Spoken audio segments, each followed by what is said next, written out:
Está começando o primeiríssimo episódio do Curta Ficção, o podcast de literatura que cabe no seu tempo. Eu sou o Thiago Lee. Eu sou a Jana Pim. E temos aqui conosco uma ilustre convidada. Ela, que é a mãe dos dragões, é a Gabi Firmo de Freitas, ilustradora, designer, escritora e vencedora do concurso cultural da editora Pandorga. Oi, gente, tudo bom?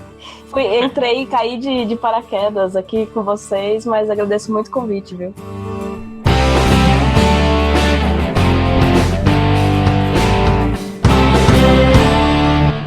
Bom, então vamos falar hoje sobre qualidade de escrita e mercado independente de literatura. Uma coisa que basicamente todo escritor, né, às vezes até os próprios leitores se perguntam mesmo, né, por que é tão difícil para os escritores independentes e iniciantes alcançarem seu lugar ao sol? Por que é tão difícil para quem está começando hoje em dia vender? Jana, você que é escritor independente, mas fez aí um pequeno sucesso aí entre um nicho aí da fantasia brasileira, o que é que você acha disso? Olha, eu acho que é uma mistura de coisas, mas eu acho que a primeira coisa é que a internet, hoje com a internet, com a autopublicação, um monte de gente pode publicar um monte de coisas interessantes, coisas às vezes nem tão interessantes, e aí a gente sempre esbarra esse marzão aí cheio de coisas independentes e, além das coisas independentes, as coisas mainstream. Então a gente já tem essa dificuldade de entrar aí no mercado, de se fazer enxergar e tal, principalmente nós como independentes temos um alcance pequeno de distribuição e tal.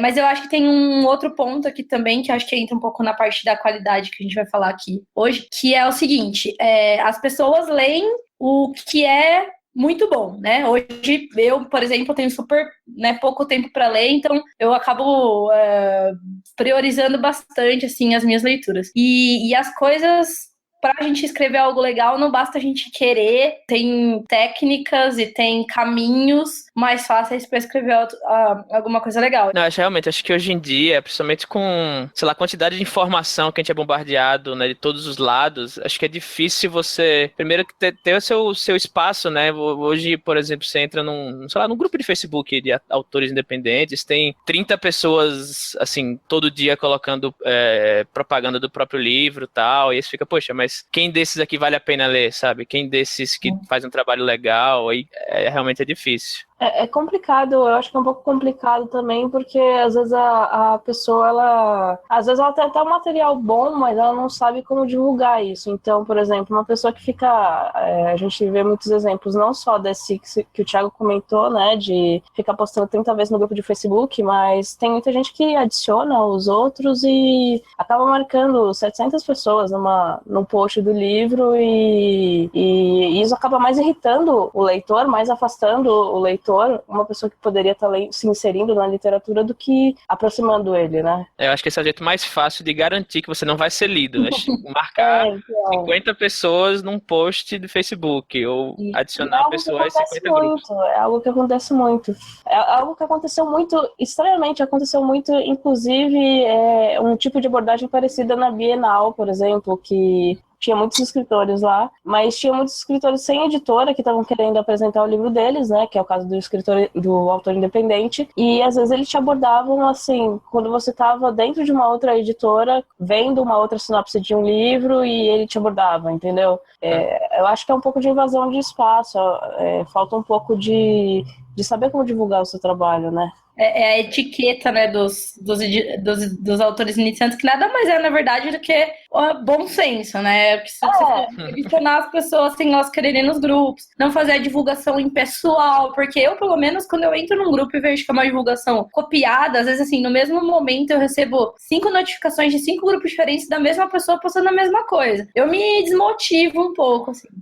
Dá uma afastada, né? Dá um certo receio de se aproximar daquilo, não sei. Isso, eu acho que a gente já entrou meio que no... O que é que um escritor iniciante não deve fazer, né, para ser lido, para ser divulgado, né? Existem muitos erros, assim, que são muito comuns, né? Principalmente em divulgação, né? O pessoal não sabe como se divulgar e acaba passando de limites, mas em questão de qualidade literária mesmo no texto, o que é que vocês acham que falta no escritor iniciante? Não quero entrar na polêmica, assim, mas eu acho que uma das coisas... Na polêmica, já vou até falar qual. Jardineiro versus arquiteto, mas eu acho que uma coisa que a gente costumo ouvir o pessoal falando é a questão de, eu tenho uma ideia, e às vezes a pessoa acha que uma ideia já é uma história. E uma ideia não necessariamente é uma história. Uma ideia, ela precisa ser transformada em uma premissa, ela precisa ser transformada em uma estrutura, mesmo que seja simples, mesmo que seja uma estrutura de 3 atos ali, de introdução, desenvolvimento e finalização, e aí ela ser escrita. Isso pode, às vezes, até no caso de um arquiteto, não é o problema da maneira com que se escreve, mas no caso de um arquiteto, eu acho que falta, de repente, se for a sua maneira de escrever, falta voltar depois do draft pronto e ver, minha história, ela tem um começo,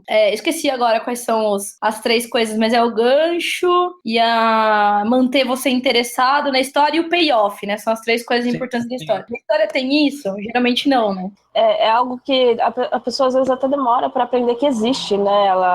Pra ela perceber que as histórias seguem uma métrica de linguagem, de roteiro, de finalização, e não cito só uma, porque tá muito famoso agora a Jornada do Herói, né? Depois que teve esse boom de jornadas do herói. Antigamente não tinha tanto, mas agora, assim, existem outras estruturas de roteiro que o pessoal tá começando a descobrir que existe, assim. Sim. E outra coisa, indo um pouco mais além, né, isso para quem já se informou sobre o que é Jornada do Herói. Aí para quem não sabe o que é Jardineiro e Arquiteto, a gente vai colocar no link aí da postagem. Eu acho que tem muita gente que acaba levando isso ao pé da letra. Então, poxa, se a Jornada do Herói diz que tem que existir uma recusa ao chamado, então, na página 27, meu personagem tem que recusar o chamado. Peraí, não é assim.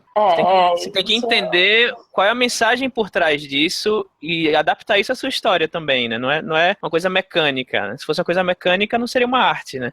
Uma coisa que eu acho que falta, assim, que eu acho que pode quebrar um pouco essa mecanização, é observar, ler muito e ver muito filme, e consumir bastante entretenimento em geral, porque isso é um formato orgânico, né? As histórias, elas seguem esse tipo, qualquer um das estruturas, né? Qualquer uma que seja, segue meio que naturalmente esse formato e basta você lapidar ali. Então, se você tiver dúvida, se, por exemplo, o recusa do chamado é realmente necessário, pega 3, 4 filmes, 3, 4 livros que você gosta e vê se tem realmente uma recusa tão nítida, ou então ela é sutil, ou sei lá, vem por parte de uma introdução de um outro personagem, sei lá, eu acho que tem que fazer essa leitura comparada, esse consumo comparado de entretenimento também. Eu acho que isso aí é só com experiência, acho que não existe outra maneira mesmo. Inclusive, hoje eu tava ouvindo um podcast do Brandon Sanderson, né, o Writing Excuses, e ele fala que antes dele publicar o primeiro livro dele, né, que se não me engano foi o Elantris, fez muito sucesso, é um ótimo livro, ele disse que ele escreveu 13 livros. Assim, sabe o que é escrever 13 livros e não publicar? Sabe? E a gente aqui escreve um primeiro conto e já acha que é a melhor coisa do mundo, sabe? Eu acho que não é por aí. Isso é algo muito importante, porque o pessoal acha que, às vezes as pessoas acham que o primeiro livro publicado de uma pessoa é o primeiro livro escrito de uma pessoa, e isso é uma mentira muito grande. E já mudando um pouquinho do assunto aqui, você já fez algum curso de escrita criativa, algum curso para se instruir um pouco melhor sobre como escrever, sobre fazer narrativas? Você acha que vale a pena esse tipo de curso? Sim, sim, é muito sim. Na verdade, quando eu fiz o curso de CG, né, de computação gráfica incluí um curso de roteiro para a criação de um curta-metragem, que era o TCC final do curso. E nesse curso de roteiro foi a primeira coisa assim que eu já caí, levei um tapa na cara, porque você acaba percebendo que nada é como você pensa, entendeu? Depois disso eu acabei ficando amigo do meu professor, ele me explicou outras técnicas de escrita, e nem sempre só de roteiro, assim. Ele pegava, por exemplo, o tema dos personagens, né? Vamos trabalhar com um personagem hoje que é um personagem plano, que é um personagem que segue sempre a mesma linha de raciocínio, que ele é fixo, ele nasce um herói, ele morre um herói e é aquilo. Ou um personagem que ele nasce um pequeno bastardo e ele se transforma em um grande cavaleiro. Eu tô colocando mais assim na Jornada do Herói porque é o meu tema atual.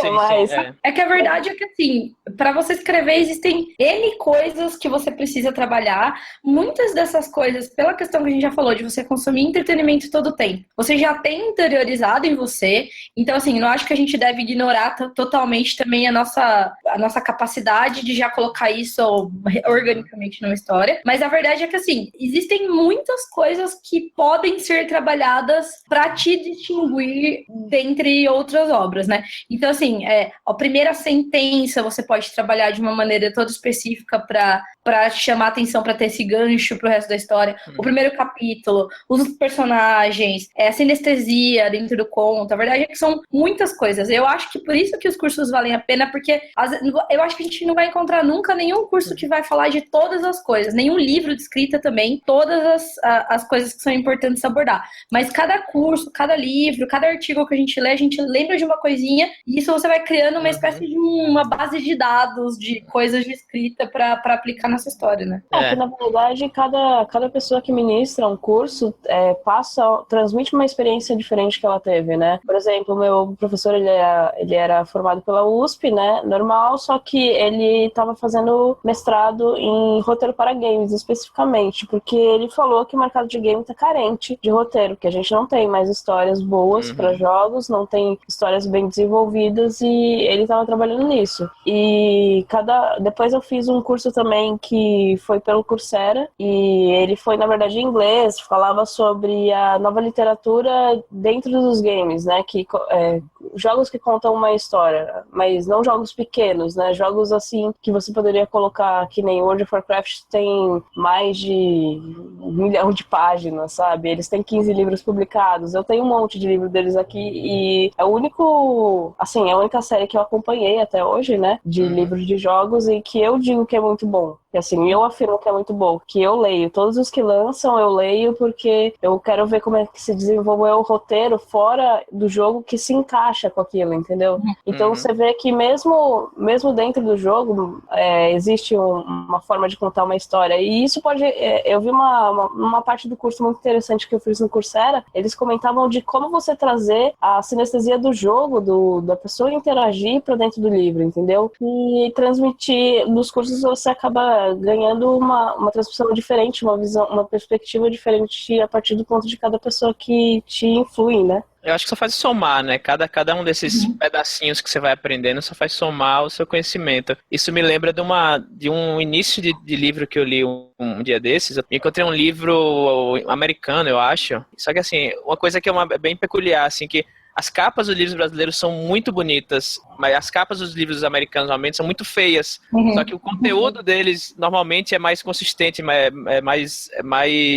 melhor, assim, de forma estrutural, assim. E eu lembro que eu peguei esse livro, assim, não lembro nem por quê, porque a capa era horrível. Mas eu peguei o primeiro parágrafo para ler, eram 4 linhas o primeiro parágrafo, e já contava a história de um casal que tinha acabado de perder um filho, e a protagonista, ela ia se encontrar com esse casal, pensava alguma coisa, né? A dor deles é meu ganha-pão. Terminava o primeiro parágrafo assim. Aí você, caraca, tipo, em 4 linhas ela já contou uma história de um casal que tá sofrendo pela perda do filho e que é o ganha-pão dela. Aí você, sabe, como? Eu quero continuar lendo, sabe? Tipo, por pouco, eu só não comprei o livro ali na hora porque eu tava no celular e tal, enfim. E, sim, isso você vê que é uma forma eficiente que você pode treinar, pode se aprimorar para você puxar o leitor em 4 linhas, sabe? Você não precisa demorar muito tempo pra isso. E só pra finalizar esse primeiro bloco aqui, bate-bola, jogo rápido, Jana, né, pra pra menina que tá começando agora a escrever, né, onde é que você buscaria informação pra se aprimorar? Olha, um lugar, não consigo pensar num lugar agora, mas eu acho que assim, a gente pode deixar aqui depois os links de algumas newsletters interessantes, inclusive um curso que o Eric Novello deu recentemente, ele não tá mais sendo ministrado, mas tem o arquivo, né, de todas as aulas lá. Acho que lá é um lugar legal porque ele passa, né, rapidão do começo da ideia da criação de ideias até a criação de personagens. E eu acho também legal, quem quiser procurar, tá aberto agora, nesse momento, eu lembrei agora, o curso a oficina online de redação do Rodrigo Van Campen, do Viver da Escrita. Então acho que é legal, a gente deixa o link aqui, ele tá aberto para quem quiser começar algum curso. Bacana, a gente vai deixar o link depois no post. E Gabi, você também tem mais alguma indicação? Então, para quem é escritor iniciante mesmo, que está começando, e até para quem quer seguir uma opinião mais diferenciada, a Jana acabou citando os cursos que eu sei, então acho que vale a pena a pessoa procurar sobre a série do TED, que eles fizeram com vários autores diferentes e muito renomados, e não só sobre fantasia, mas eles escrevem ficção, não ficção, romance, roteiros para Pixar, e cada um deles coloca toca um ponto muito importante que eles viram nos lugares que eles trabalhavam, para as histórias que eles escreveram, a respeito de como criar a história, né? Então, eu acho que para quem, não sei, por exemplo, não sei se eu quero fazer um curso agora, né? A pessoa está em dúvida, não sabe se vale a pena. Dá uma pesquisada no TED, eles têm muita série sobre literatura e eu acho que vale bastante a pena. Bom, então para marcar agora a segunda parte do nosso podcast, vamos ter uma pequena sugestão de livro, que nada mais é do que o livro da nossa querida amiga Gabi, que é o Rubra, a Guerreira Carmesim, que está sendo lançado agora esse ano pela editora Pandorga. Então vamos com uma vinheta da sinopse do livro. Um grito, o corte de um golpe, cascos de cavalos, patas de lobos e cães, grevas e couro de homens romperam a neve. Escudos se chocando, tanto quanto lâminas a carne que derramava o vinho da vida no alvo do alvorecer de um novo mundo. Era a canção da guerra, regida ao som dos canhões, das catapultas carregadas com pedra e fogo, do beira-mar e do oceano gritando sua força nas rochas da enseada. Soem o berrante para os animais e trombetas para os homens. Estará nas mãos dos deuses o sangue que jaz sobre a terra. Pois se foram eles que moldaram a carne e a mente dos loucos, é para eles que retornarão. A fleuma de 26 mil homens fazia tremer a terra. O furor de um dragão brandia a cidade com a representação cálida de suas chamas. Alimentada por berros, o negror da fumaça subiu ao céu, que tornou-se sombrio. Se pondo atrás das nuvens, o sol, olho do mundo, envergonhou-se da chacina. Era assim que as guerras terminavam e seriam lembradas. Não havia heróis num campo onde todos podiam sangrar, e afinal, sangravam. A Gabi, ela lançou o Rubra, né, que é uma fantasia épica medieval. Ela foi vencedora do concurso cultural da editora Pandorga. E, Gabi, conte-nos um pouco mais como foi ganhar esse concurso e publicar com a editora. Antes de publicar o livro, você era, como todos nós, né, uma editora independente, né? Como foi esse primeiro contato com a editora, o concurso? Então, na verdade, eu estava... No momento que eu vi que o concurso ia ocorrer, eu dei uma pesquisada, né, a respeito da editora e tudo mais. Eu acho que é a primeira coisa que a gente precisa fazer sempre, assim, para ver se encaixava no catálogo deles e tudo mais. O primeiro contato com eles foi bem suave. Foi bem suave mesmo. Eles me ligaram, perguntaram se eu podia... Na verdade, o livro foi dividido em 2, né? Ele era bem maior do que ele é hoje em dia. E eles perguntaram, eles disseram que estavam gostando muito e se eu queria dividir esse livro em 2 para publicar com eles. Aí eu falei, não, tudo bem, por mim não tem problema. Eu falei que podia ter fechado ali num gancho de roteiro que tinha, que era o melhor local para finalizar o livro e começar o outro, né? Mas com relação ao ganhar o concurso, acho que o que vem antes é o mais complicado, né?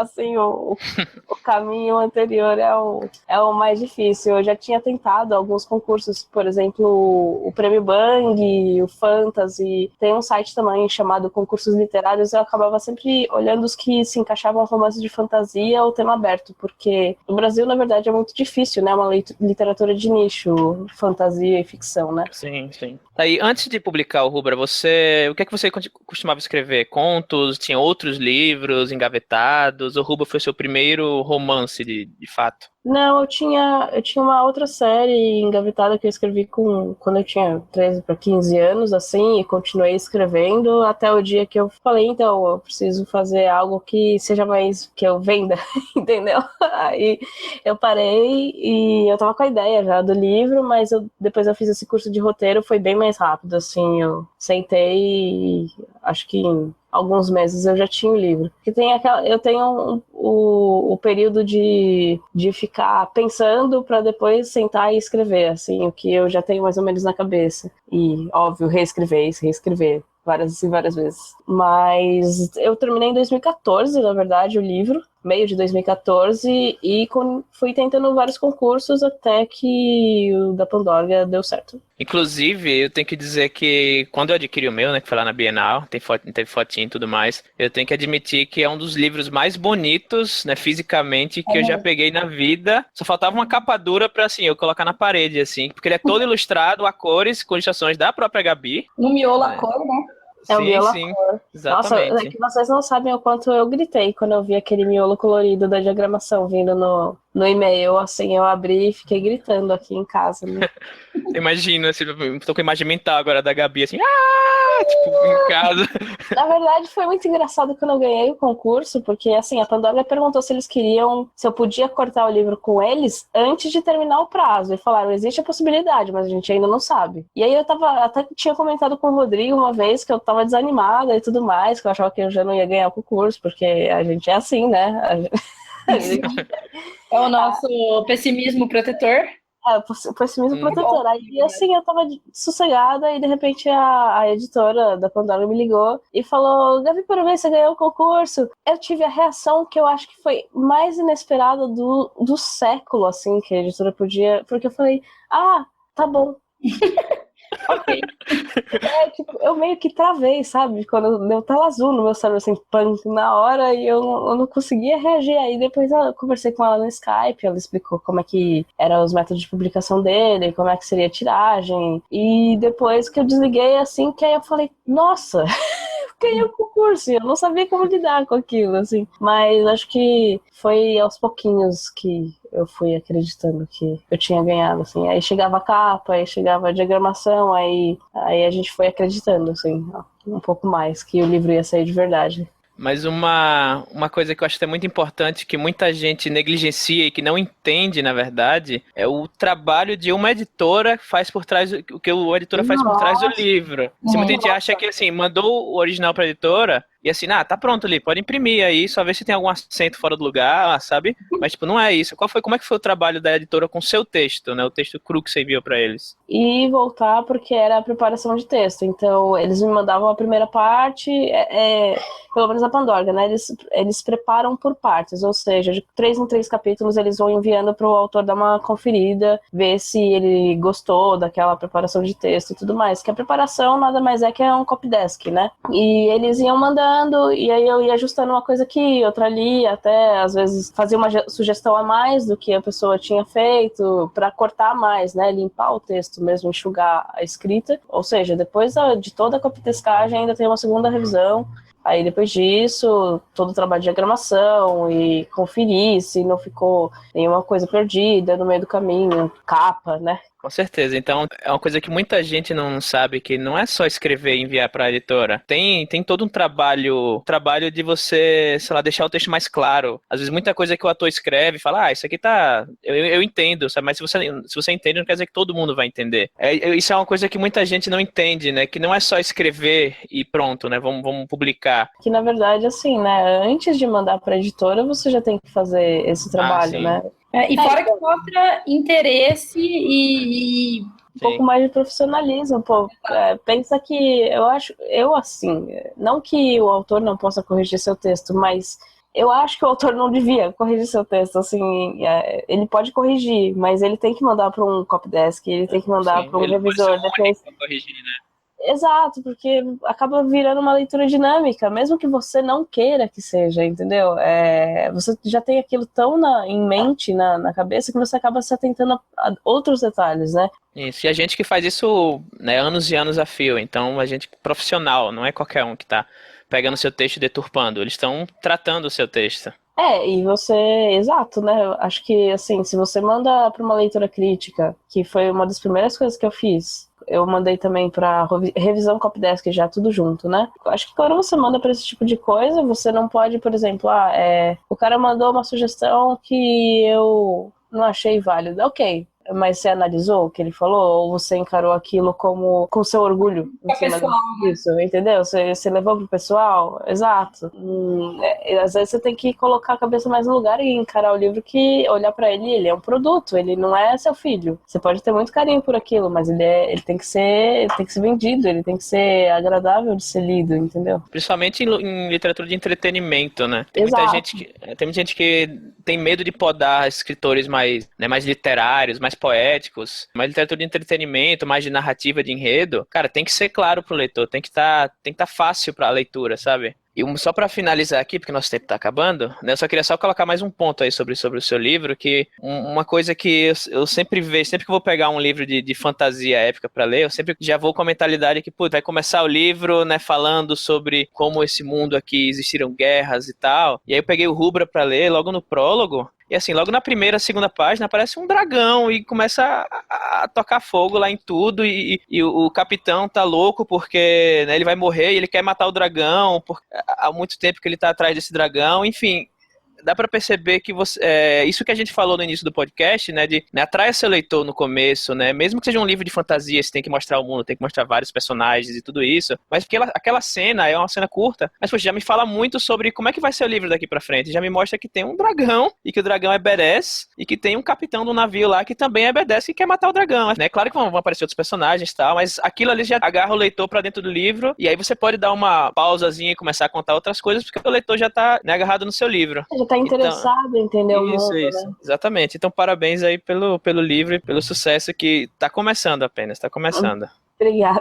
E infelizmente nosso tempo acabou, talvez até a gente tenha passado do tempo, mas só queria agradecer a Jana, agradecer a Gabi, o Rubra, o livro da Gabi, além de estar em livrarias, ele também está especialmente nesse mês de novembro de 2016, no nosso site que é o Pacotão Literário, não falei sobre ele ainda, vou falar agora. O que é o Pacotão Literário? O Pacotão Literário é uma iniciativa minha com a Jana e com o Rodrigo, que basicamente é vender e-books e livros físicos de autores nacionais a preços muito baixos, a partir de R$1, inclusive. A cada mês a gente troca os livros, tem sempre temas, né? A gente já teve tema de terror, tema de fantasia, né? Tema de distopia, e a gente junta vários e-books de autores nacionais que você pode comprar a partir de R$1, é sério, não tem pegadinha, a partir de R$1 você já leva, e quanto mais você pagar, vai ganhando mais recompensas, então mais e-books, livros físicos, sempre autografados, com marcador, com dedicatória do autor, etc. E agora em novembro vai estar à venda o Rubra, com um preço promocional mais barato do que você consegue no site da editora, e vem com a dedicatóriazinha da Gabi. E valeu, gente, obrigado. Eu sou o Thiago Lee, se quiser saber mais sobre o meu trabalho, eu sou autor de livro de fantasia, o Requiem para a Liberdade, que está lá na Amazon, é só entrar no thiagolee.com.br ou acha a gente lá no site do Pacotão Literário. E Jana, é com você. Bom, então eu vou falar aqui do Lobo de Rua, que vai em breve aí sair pela editora Dame Blanche. Então já o livro do Lobo de Rua está nesse momento fora da Amazon, porque ele está sendo bem tratado para voltar na Amazon e nas outras plataformas de e-book também, bem bonitão, com capa nova e tudo mais. Então, eu acho que o único verdadeiro independente aqui até agora sou eu, né? Todo mundo já tá conseguindo suas editoras. Calma. Logo mais, estamos todos aí. Então, Gabi, seu jabá, onde é que o pessoal pode encontrar mais do seu trabalho? Então, o Rubra tá agora nas livrarias, né? Na Saraiva, Amazon, Livraria Cultura, pode encontrar ele. E também no site da editora, no meu site, se você quiser entrar em contato, www.gabifirmo.com. E acho que é isso. Gabi, que é ilustradora também, faz serviço de... verdade. Contratem o serviço da Gabi. Verdade, estamos fazendo aí para autores independentes, para editora também, tem algumas editoras novas de fantasia pegando, aí vai aparecendo aos pouquinhos, né? Então é isso, gente, muito obrigado, até logo.